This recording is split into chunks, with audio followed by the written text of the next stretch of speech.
أستاذ حسان مترجم يقول النبي صلى الله عليه وسلم أنا وكافر اليتيم كهاتين في الجنة وأشار بإصبعيه أو كما قال صلى الله عليه وسلم.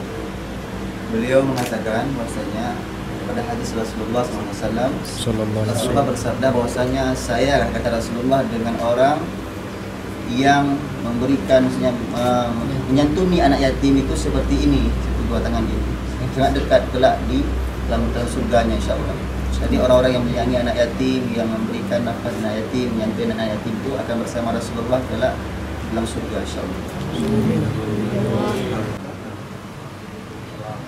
Salam nak. Salam. Salam.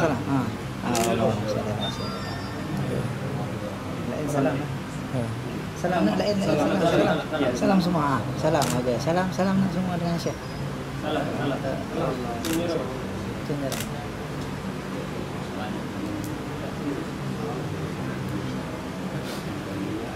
Cak nak. Salam.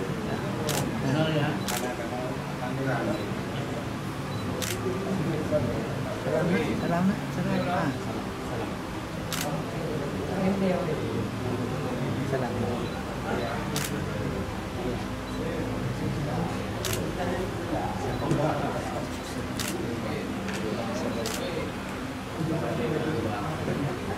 Foto bersama. Yo penyerahan tanah wakaf.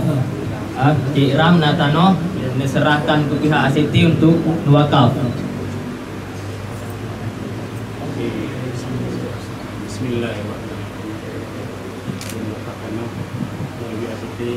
Seruahnya 13.000 sekian. Allah akan terima wakafnya dan insya Allah akan kelola untuk masyarakat.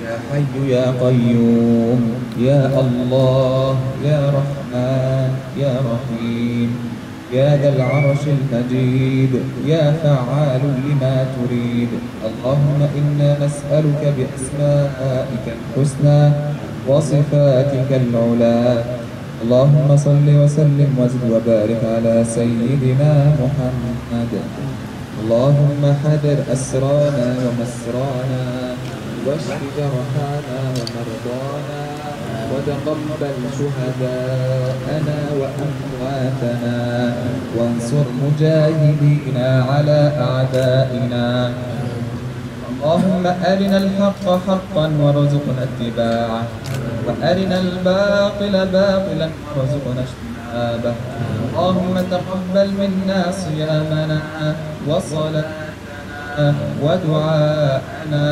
وقيامنا اللهم حرر المسجد الأقصى اللهم حرر المسجد الأقصى اللهم حرر المسجد الأقصى اللهم اغفر لنا ذنوبنا وإسرافنا في أمرنا وثبت أقدامنا وانصرنا على القوم الكافرين اللهم يسر واحفظنا وأكرمنا وتب علينا يا الله يا الله يا الله اللهم إنك عفو تحب العفو فاعف عنا اللهم إنك عفو تحب العفو فاعف عنا اللهم إنك عفو العفو فاعف عنا ربنا آتنا في الدنيا حسنة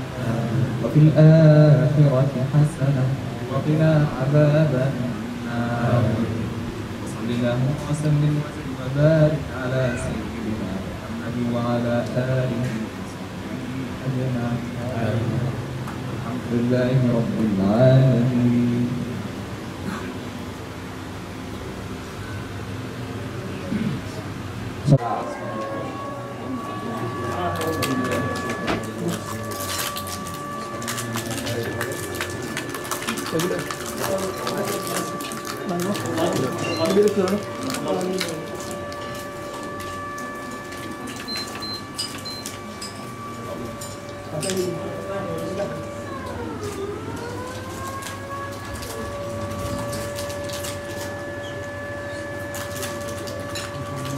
Ini, Pak.